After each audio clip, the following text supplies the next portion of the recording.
Olá, saudações, muito obrigado por acompanhar o nosso canal. Hoje nós vamos ouvir a Ana Gabriela falar sobre uma experiência exitosa de implantação da CIF numa instituição especializada.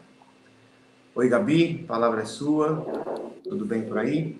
Olá, bom dia, tudo bem? Tudo bem com todo mundo? Vamos lá.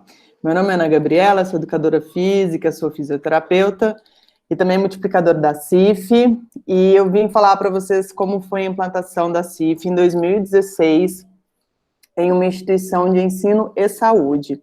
Eu vou fazer alguns comparativos, deixar algumas dúvidas no ar. O importante é a gente tirar proveito do que foi feito, da maneira que foi feito, e eu tenho essa oportunidade de falar enquanto profissional que trabalhava, né, como contratada nessa instituição, e também como multiplicadora da CIF um tempo depois.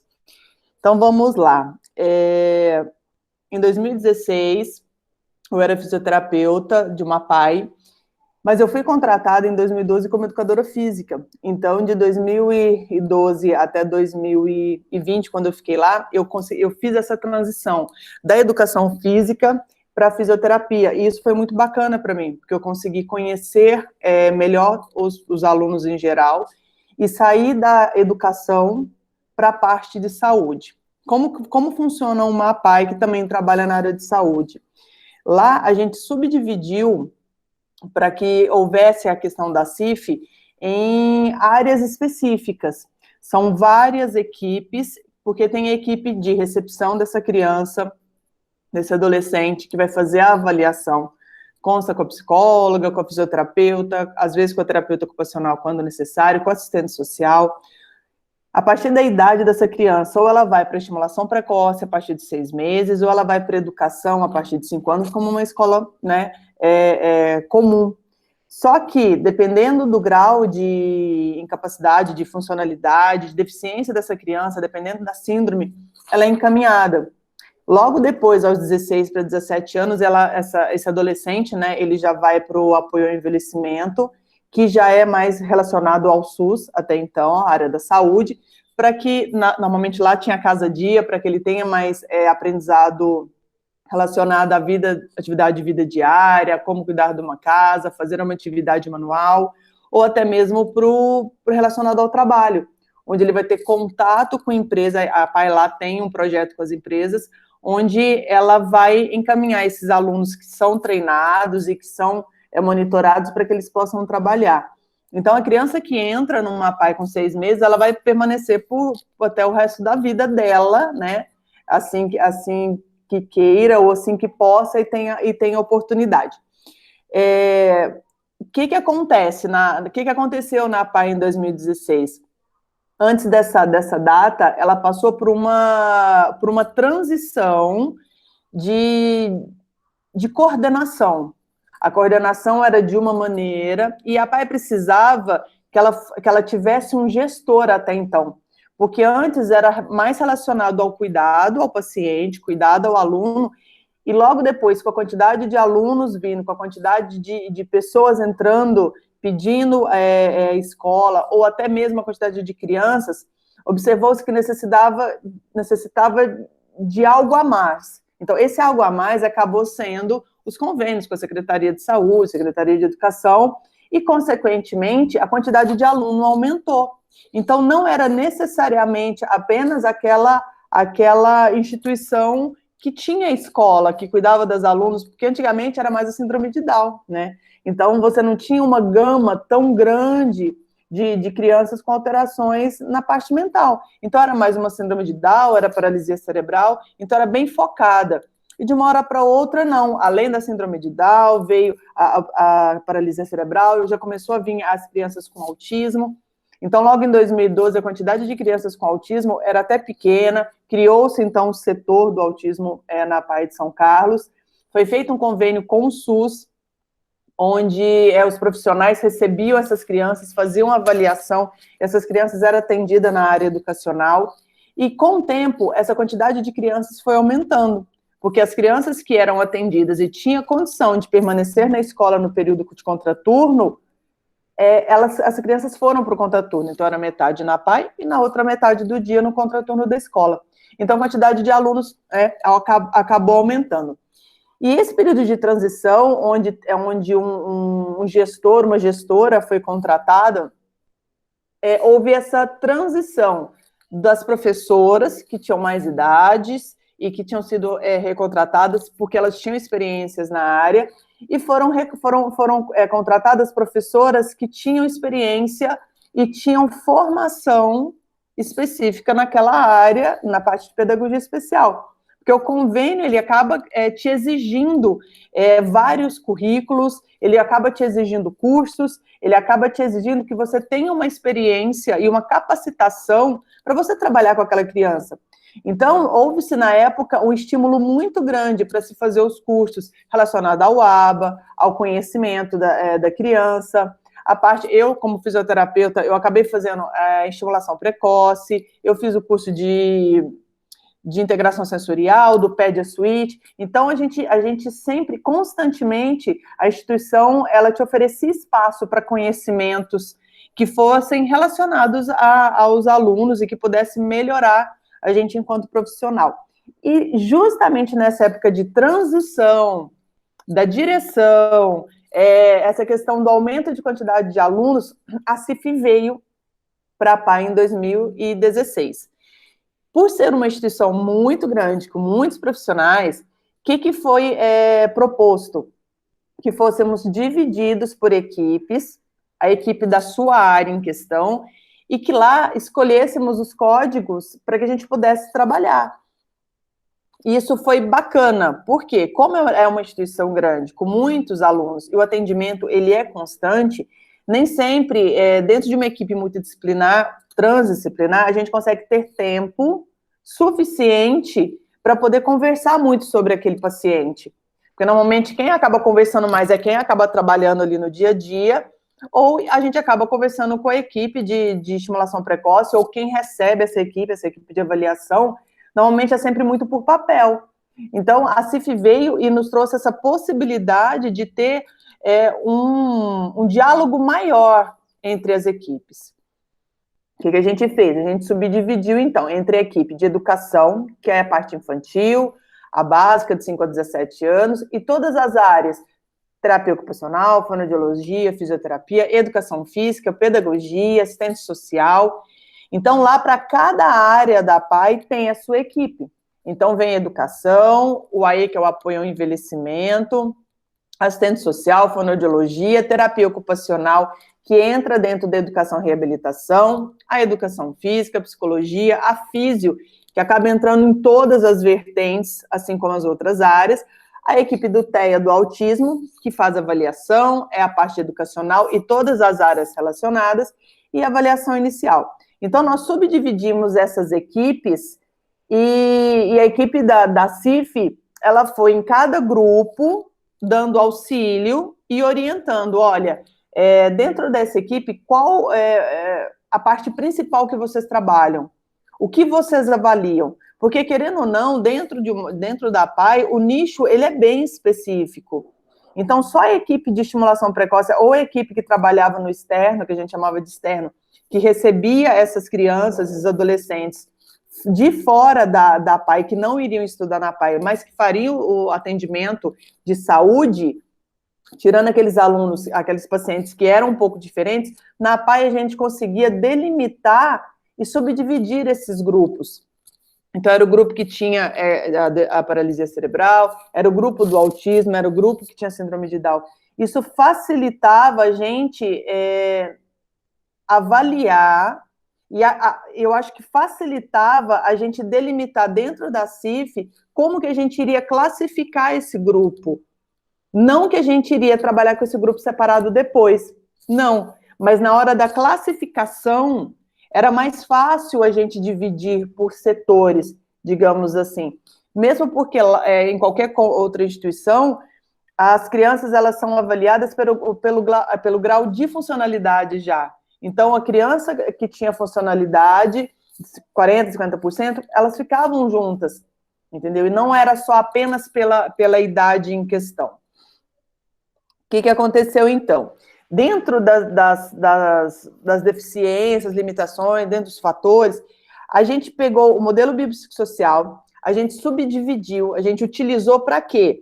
Para delimitar, por exemplo, onde essas crianças moravam, quais os bairros que elas moravam, quais as limitações que ela tinha relacionado à ida na instituição, porque isso acontecia sempre.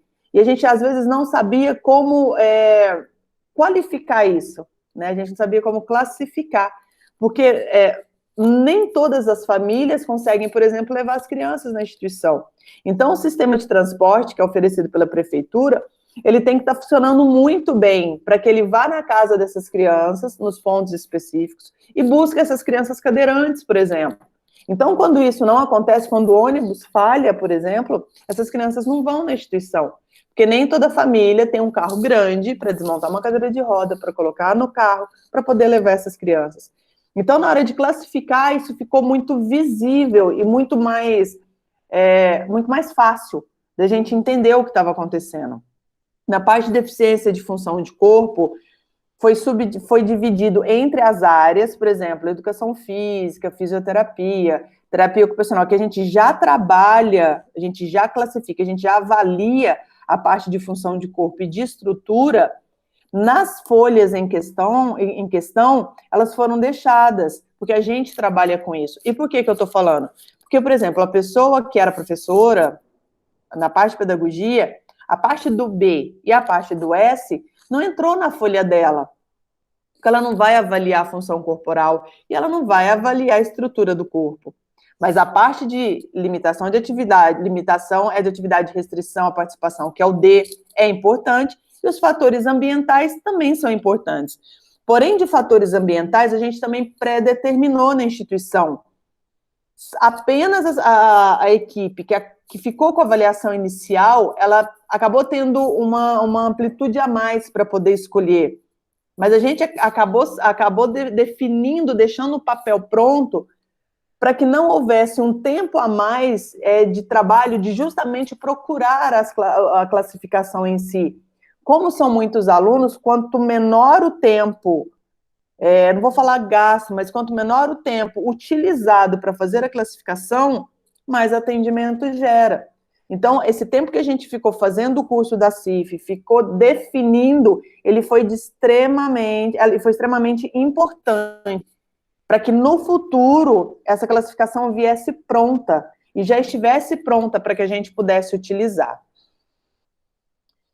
O que foi feito, então? Eu vou dar um exemplo na educação física, tá?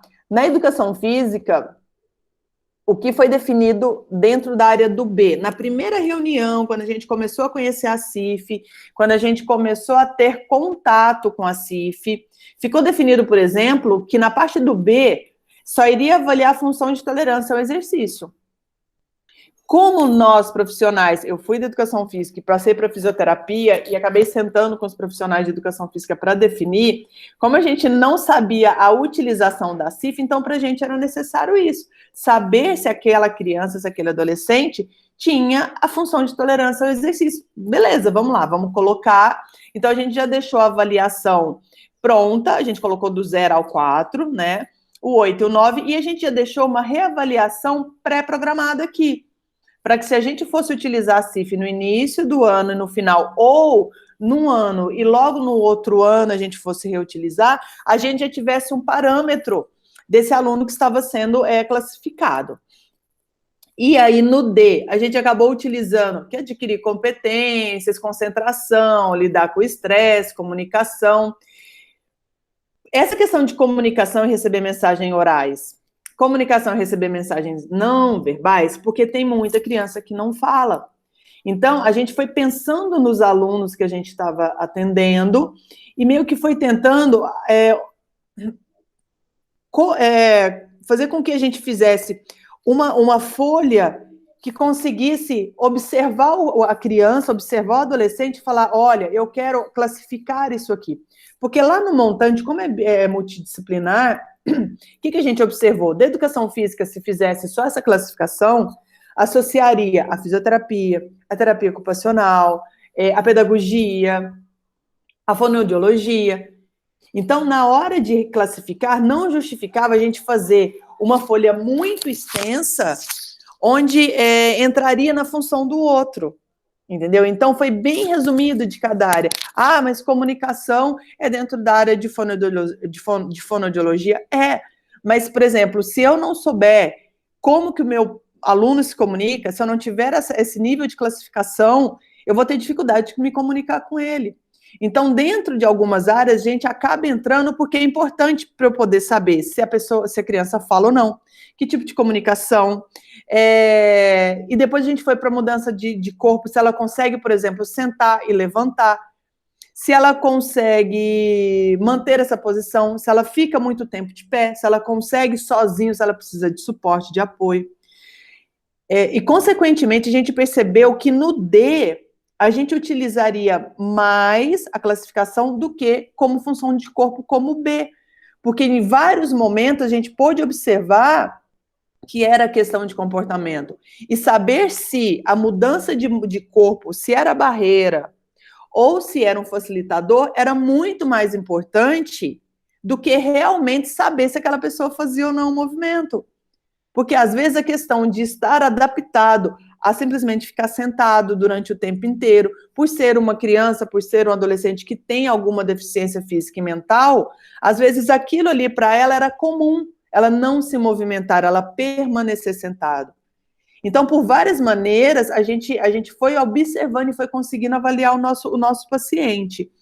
E na parte de fatores ambientais, principalmente, a gente também deixou delimitado, porque a parte de fatores ambientais, uso de órtese de prótese, uso de cadeira de roda, todos os alunos faziam algum tipo de um uso a mais. Então, era meio que não era meio que decidido, mas era meio que observado. Ou o aluno ele usava a cadeira de roda, usava um andador, usava uma guia, usava uma órtese de mão ou usava uma órtese de pé. Então, dentro desses fatores ambientais, a gente já também deixou delimitado. Aquele aluno que não utilizaria nada de prótese ou de órtese, tudo bem, ele não precisava ser classificado. Mas aquele que precisava, a gente precisava saber se era facilitador ou se era barreira, então. Logo depois, a gente sentou, fez o documento, fez o papel, fez a classificação e foi para a prática. E a gente começou a observar que nem tudo aquilo que a gente achava que era importante classificar para a nossa criança, para o nosso adolescente, era mesmo o que necessitava. E aí que vem a questão de que não adianta você fazer a classificação da CIF, escolher aqueles tópicos que você acha que é relevante, se você não aplicar. Porque quando você vai lá e aplica, você fala, opa, peraí, não é muito bem isso. Então, vamos lá. Um tempo depois, meses depois, quando a equipe da CIF volta, a gente começa a observar que a tolerância ao exercício não era o fator principal que a gente precisava saber em B, que tinha outros fatores que a gente precisava saber. Então, o que foi observado?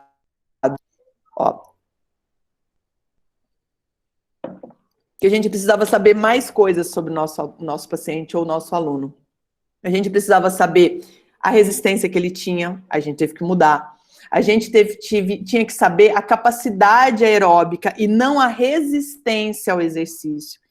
A gente precisava colocar relação à fadiga e acabou precisando colocar principalmente que a gente não tinha observado em fatores do corpo, que foi muito importante, que foi o padrão de marcha.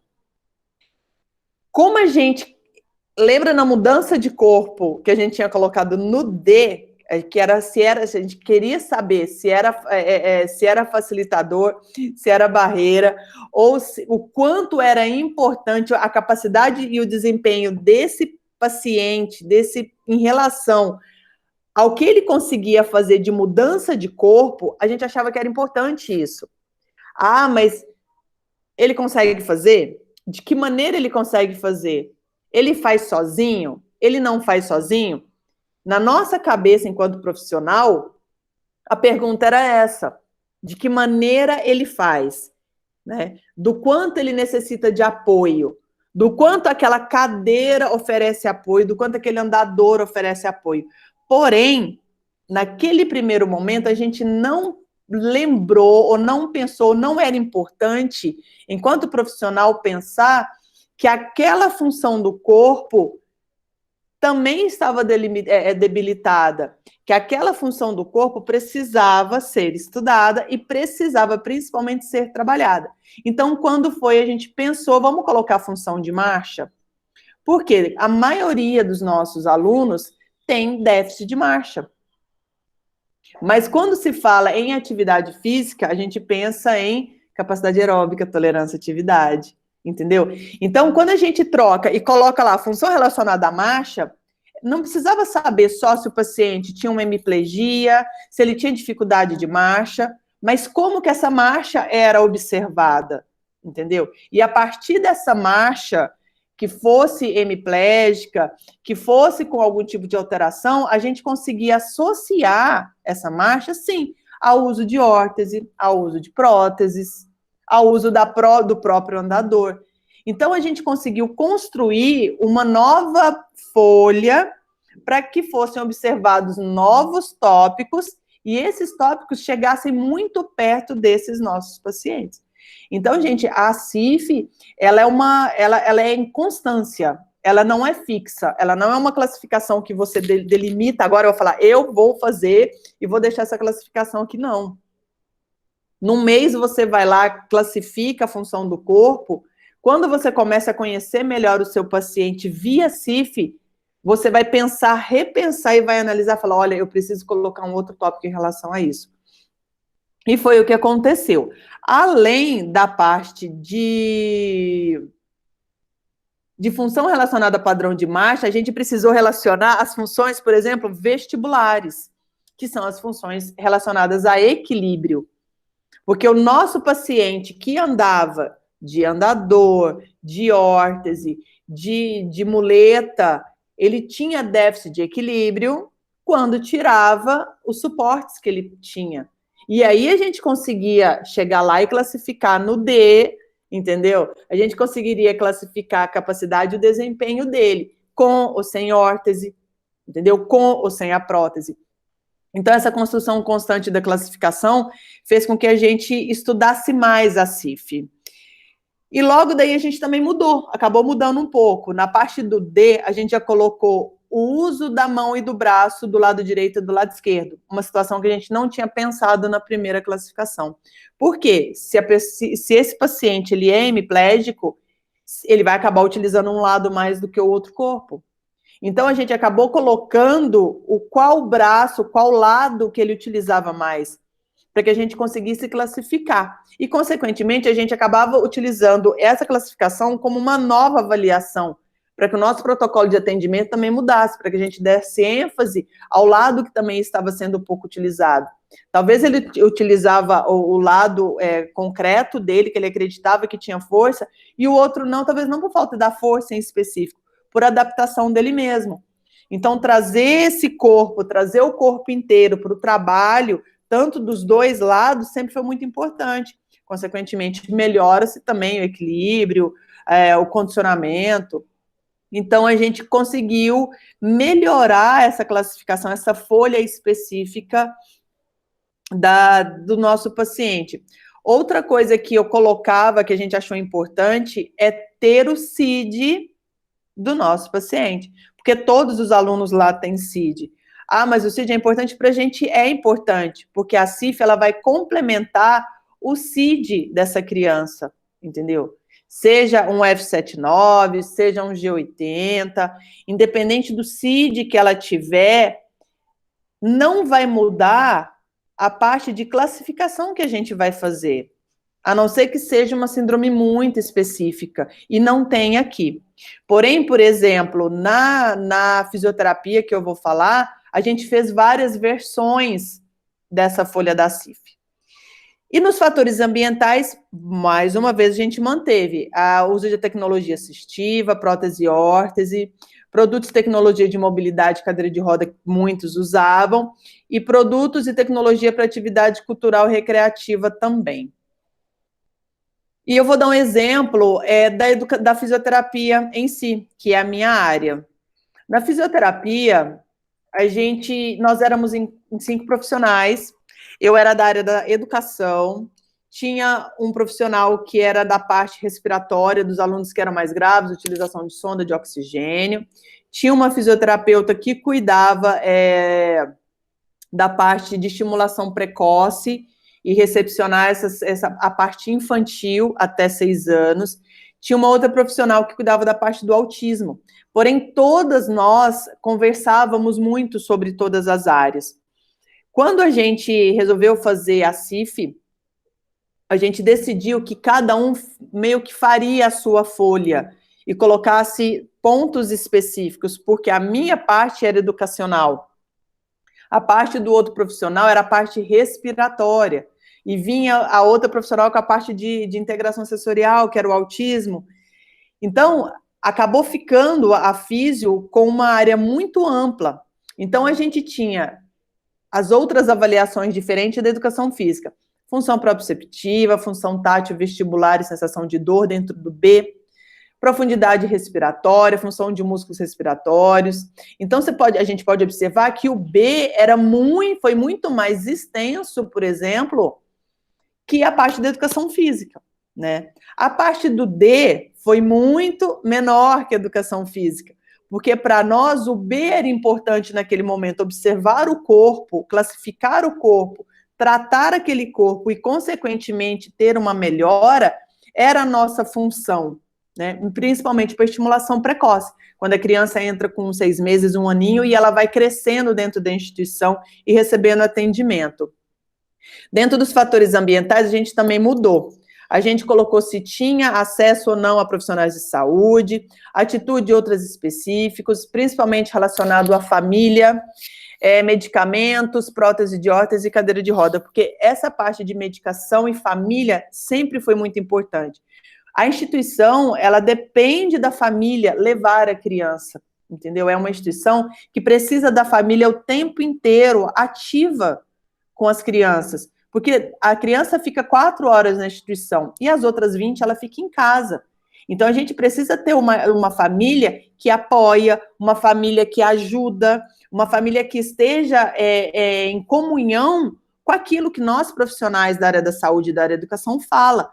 Porque, querendo ou não, a família é uma extensão daquilo que a gente trabalha com a criança dentro da instituição. E a gente decidiu também usar a MIF, que é a Medida de Independência Funcional, porque a maioria dessas crianças, elas têm dependência. Se a gente for observar pelo GMFM, ela é uma criança que depende de apoio, mas a gente não iria utilizar, para não ficar muito extenso essa classificação. Então, a gente resolveu utilizar a MIF porque ela é uma escala de independência. E o quanto essa criança era dependente, essa criança, adolescente que eu falo, o quanto ela é dependente da família, era importante da gente saber. Porque tinha criança que empurrava a própria cadeira, tinha criança que conseguia fazer a transição da cadeira para o vaso sanitário, da cadeira para a cadeira da escola, mas tinha criança que não conseguia fazer, que era dependente para tudo, para retirar da cadeira. Então, essa escala fez com que a gente conseguisse nos programar melhor, por exemplo, para um atendimento de fisioterapia, que eu precisava de um apoio e um suporte, por exemplo, do auxiliar, que eu precisava de um tempo a mais do atendimento, que era o tempo de deslocamento de onde eu ia, que eu tinha que buscar essa criança na sala de aula para poder levar para a área de educação física ou de fisioterapia, para poder realizar o trabalho de atendimento. Então, através da CIF, a gente conseguiu melhorar, primeiro, eu já falei isso, a comunicação entre nós profissionais, principalmente com a parte de pedagogia, eu achei que melhorou bastante, porque eu precisava conhecer essa criança melhor, e eu precisava que a professora também conhecesse as dificuldades que essa criança tinha na minha área. Porque se a professora relatasse que ela estava com dificuldade de foco, se a professora relatasse que ela mexia de muito na cadeira, ela não conseguiria ficar quieta, talvez a cadeira estivesse grande para ela. Então, a gente conseguiu, por exemplo, fazer uma parte até de ergonomia, de ir de sala em sala, realinhando e readaptando essas cadeiras para essas crianças, colocando um suporte no pé, mudando a altura da mesa, fazendo com que a criança ficasse mais confortável nessa cadeira para que ela conseguisse prestar mais atenção em sala de aula. Então, essa comunicação com a pedagoga melhorou e fez com que a criança também melhorasse, a gente pudesse chegar mais nessa criança. E, consequentemente, o trabalho melhorou também. E, logo depois, falando dos contextos. Dentro disso tudo, a gente observou que a gente conseguiu melhorar. Porém, a CIF, ela precisa de um estudo constante. Até agora, nesse ponto, eu falei enquanto profissional que trabalhou durante quase 10 anos nessa instituição, e eu dei todos os pontos positivos do que eu, enquanto profissional lá dentro, fisioterapeuta, percebi. Melhor comunicação entre a equipe, melhor observação do nosso paciente. A CIF faz com que a gente consiga observar situações no entorno, como se a gente conseguisse prever o que vai acontecer, mas não é questão de você prever aquela função, aquela situação daquela criança, mas através de uma nova classificação, de uma nova visão, a gente consegue propor tratamentos para que evite que aconteça outras situações, entendeu? A CIF, ela nos mostra, ela nos dá essa opção. A partir do momento que você conhece a criança, que você conhece a família, que você começa a indagar a família e trazer novas percepções que você não tinha. Porque antes, quem tinha muita comunicação com a família era assistente social, era a equipe de recepção dessa criança. A partir do momento que você começa a utilizar a CIF, você começa a perceber que lá na parte do D, que lá na parte do E, a gente consegue trazer um pouco da informação da família para conseguir chegar mais perto da criança. Então, aí, muitas vezes, você consegue observar que aquela criança ela não está melhorando, talvez por um comportamento da família, entendeu? Situação de você pedir apoio da família em casa para que a criança consiga fazer uma atividade ou consiga te trazer uma resposta, e isso não acontece. Então, você percebe que o apoio familiar, às vezes, ele ajuda ou não. Então, você consegue fazer a leitura daquela criança dentro da instituição a partir do momento que você tem mais contato com a família. Isso é de extrema importância. Então, o que acontece? Vamos lá. A época de transição da instituição com a implantação da CIF. A CIF veio numa época em que nós estávamos sendo muito cobradas para que melhorássemos nossos currículos, para que adaptássemos aos nossos currículos, e isso para a gente era muito bom. Porém, como a CIF, mais uma vez, a gente tem que estudar constantemente, talvez naquele momento, em 2016, foi muito, talvez a palavra seja desgastante, mas talvez foi muita informação para nós profissionais, e talvez a gente não conseguiu absorver melhor a CIF, porque nós já estávamos fazendo várias outras atividades. Então, esse momento de transição, eu achei que atrapalhou um pouco esse entendimento melhor. Então, é uma dica que eu dou para quem vai fazer a implantação da CIF em uma instituição. Procure saber primeiro a saúde dessa empresa, dessa instituição, dessa universidade, dessa clínica.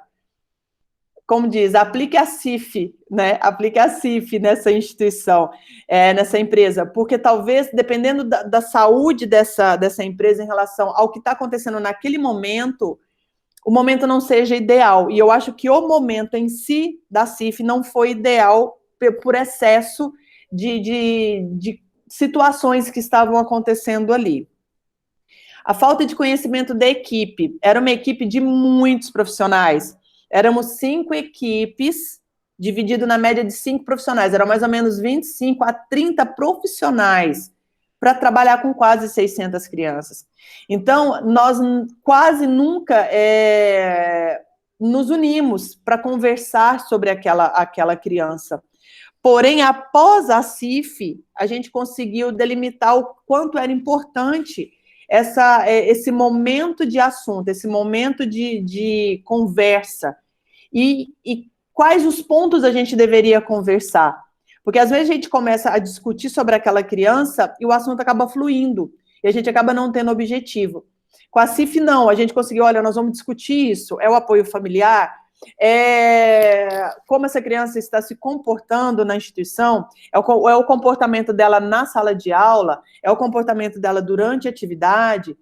Então, a gente conseguia pôr tópicos e, consequentemente, a gente conseguia classificar isso de outra maneira. Haviam muitas profissionais que foram recontratadas, que foram dispensadas, porque elas já trabalhavam na empresa, já estavam acima da idade, já estavam aposentadas, mas para a PAI, naquele momento, elas eram muito importantes, como sempre foram, porque eram profissionais que conheciam todos os alunos. A PAI tem quase 60 anos, tem aluno lá que tem mais de 60 anos, que está lá desde o início da PAI, né? Então, essas profissionais que foram recontratadas, que foram dispensadas, tinham muitas profissionais que estavam chegando naquele momento com um currículo novo, com gás diferente, com novos conhecimentos. A adaptação curricular da equipe também. Para quê? Eu fiz nessa época, eu fiz o curso de pós-graduação em autismo de 720 horas, assim como outros profissionais também fizeram. Então, aquele profissional que não tinha capacitação para trabalhar, ele tinha que procurar. Então, ele teve que procurar adaptação. Tinha muitas professoras que não tinham a parte de pedagogia especial, que foram estudar para que melhorasse o seu currículo. E foi tudo nessa época, foi tudo nessa situação. E aqui, a equipe multidisciplinar muito grande e com muita subdivisão. Então, eram 3, 4 psicólogas, 5 fisioterapeutas, 3, 4 fono, e cada um no setor. Então, eu vou dar um exemplo, eu enquanto profissional, eu saía da equipe de educação, eu atendia no autismo, eu atendia no apoio ao envelhecimento, no apoio ao envelhecimento era uma psicóloga, no autismo era outra psicóloga, na estimulação precoce era outra.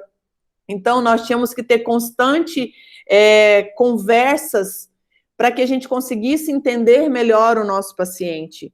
Então, esse tipo de reunião multidisciplinar, ele era muito importante. Porém, é um tempo a mais que você tem que ficar.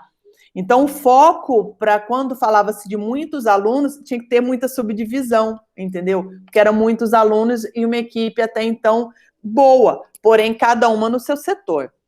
Versus, então, esse contexto que eu quis dizer foi o que eu observei de dificuldade, eu enquanto profissional, naquele momento, em 2016. Vou falar agora enquanto multiplicadora da CIF, porque logo uma época depois, agora nesse ano, eu entro como multiplicadora da CIF. A questão é que dentro de 2016 até agora 2020, eu continuei estudando a CIF porque eu sempre achei ela muito importante, ela me melhorou enquanto profissional. Ela me deu novas visões enquanto profissional.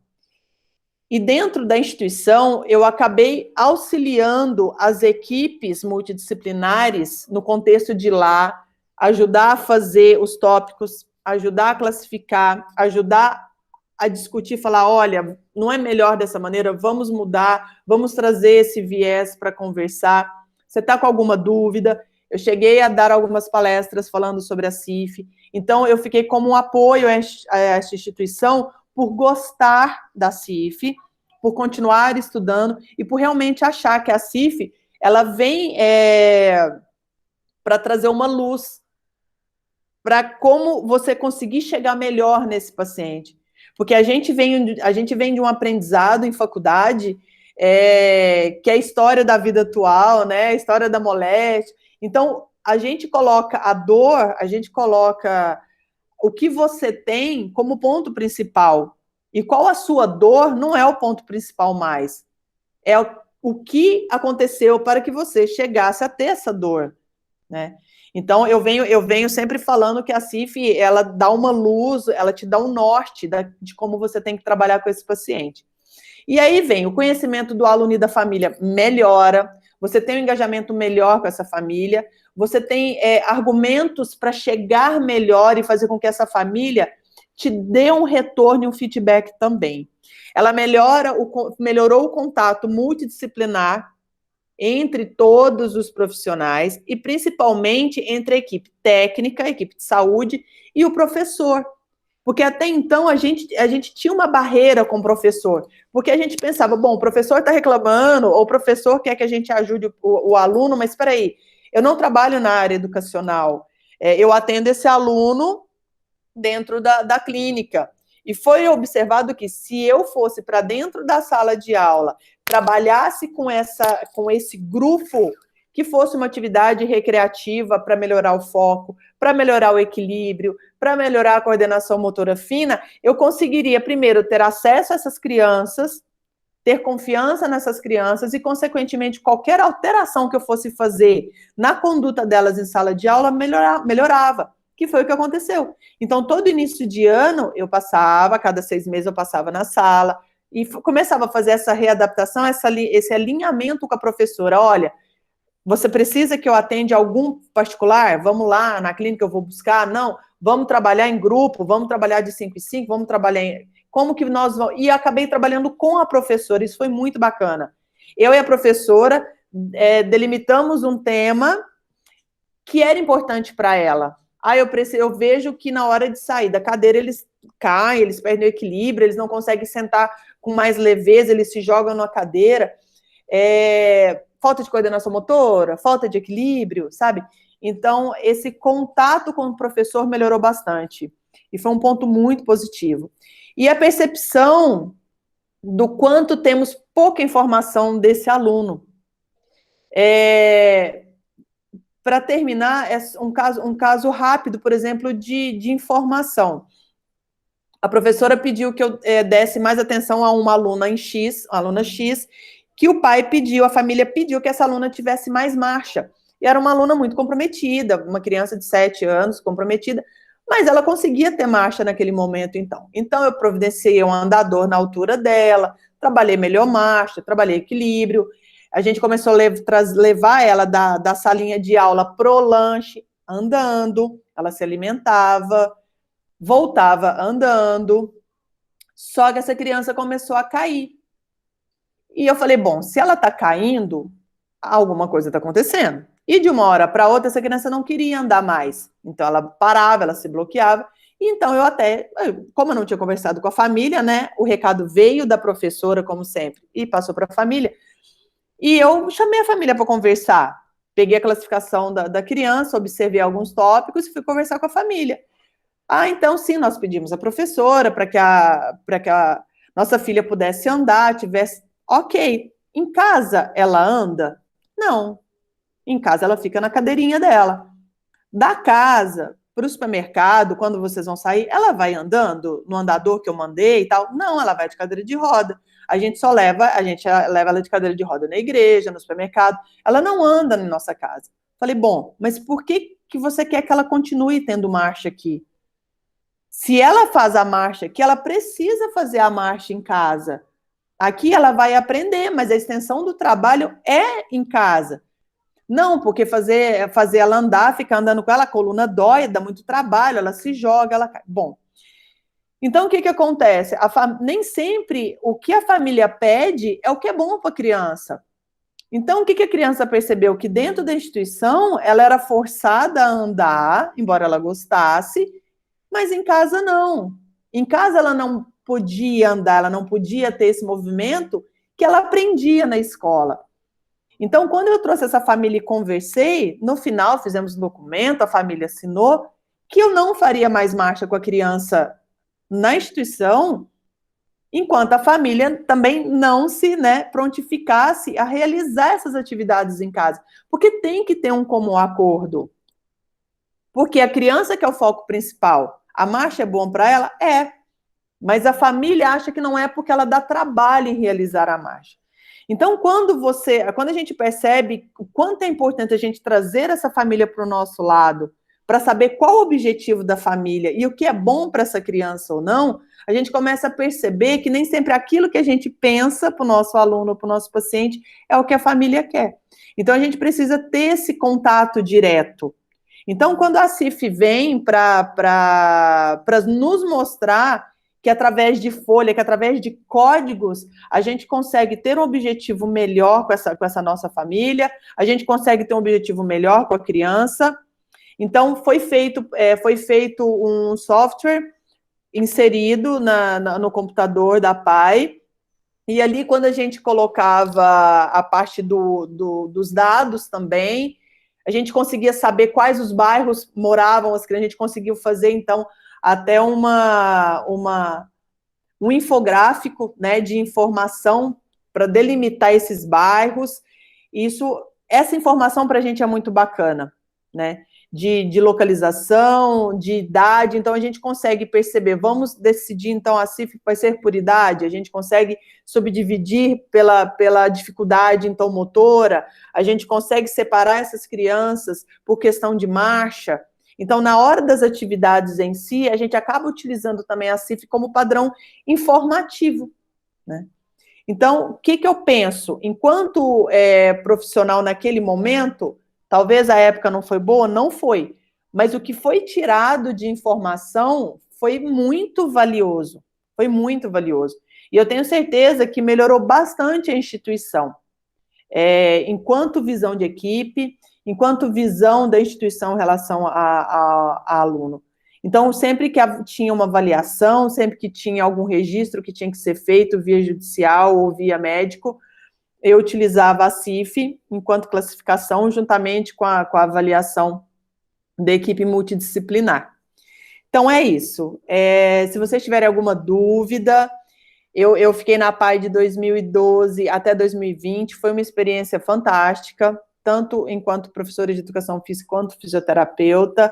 A decisão de sair realmente foi por causa da pandemia, mas eu ganhei muitos amigos, eu ganhei muito conhecimento, melhorei meu currículo, tive que me refazer muitas vezes enquanto profissional, e eu falo que a CIF foi uma transição na minha carreira, foi uma transição enquanto profissional, do quanto é importante você ter um conhecimento além, do quanto é importante você estudar o seu paciente, de você ter outros conhecimentos que não seja só a deficiência em si, do quanto é importante você agregar essa família, trazer essa família para perto de você, para que você consiga ter resultado.